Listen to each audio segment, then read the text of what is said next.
बताती हूँ। मेरा ही बुलाहट जो हुआ है एक अद्भुत रीति से। तो मैं जब 9th क्लास में थी, मैं 10th भी नहीं लिखी थी, उस समय मेरे को एक दर्शन मिला था। वो बेदी था, बेदी और क्रॉस था, बाइबल था और एक रोजरी था। और उसमें मेरे को वो चीज दिखाई दिया। और जब मैं सुबह उठी तो मैं बोलती हूँ कि यहाँ पर मैं बेदी देखी थी, तो बेदी तो है नहीं, कहाँ चला गया।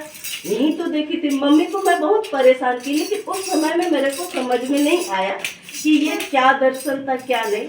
और जब मैं इंटर लिखी 2009 में, इंटर लिख के मैं ये थियोलॉजिकल कॉलेज में मैं ये एडमिशन के लिए मुझे कहा गया। मैं कंफर्मेशन ली थी उस साल, जब मैं इंटर की तो कंफर्मेशन ली।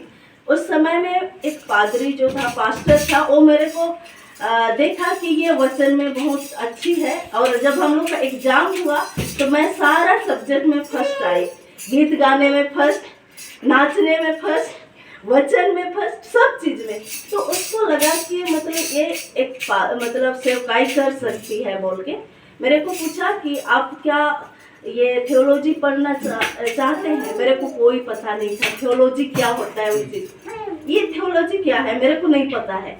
तो क्या बनना चाहते हो? तो मैं एक खिलाड़ी थी, बहुत खेलती थी मैं, मतलब एथलेटिक खेल भी, हॉकी, फुटबॉल, सारा चीज़ खेलती थी।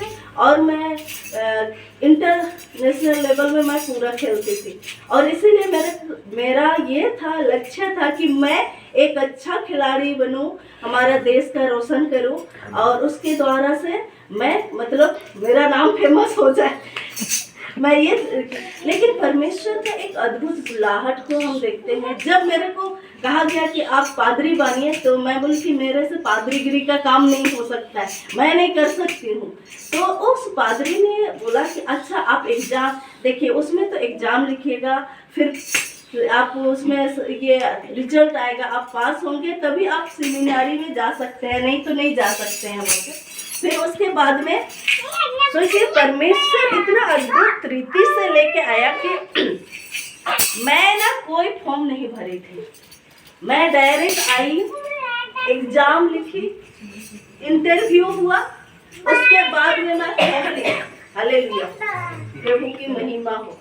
ऐसा कोई भी सेमिनरी में आप जाइएगा तो ऐसा आपको नहीं ये करने देगा। जब तक आपको रिकमेंडेशन नहीं होगा मंडली से डायरेक्ट लेवल तक, तब तक आप उस थियोलॉजिकल में नहीं, मतलब थियोलॉजी पढ़ने नहीं आ सकते हैं, उस सेमिनार में जा ही नहीं सकते हैं सेमिनरी में। लेकिन परमेश्वर ने ऐसा द्वार को खोला, लेकिन फिर भी मैं भाग रही थी। एक दीदी का शादी था, उसके पीछे मैं भागी, मेरे को थियोलॉजी नहीं पढ़ना है, नहीं जाना है बोल के। लेकिन परमेश्वर अद्भुत, जब देखी कि हम लोग का एग्जाम हुआ, पास हो गए, इंटरव्यू हुआ, उसमें भी पास। मुझे अभी भी वह क्वेश्चन याद है, मुझे पूछा गया कि आप क्या विजन देखें बोल के।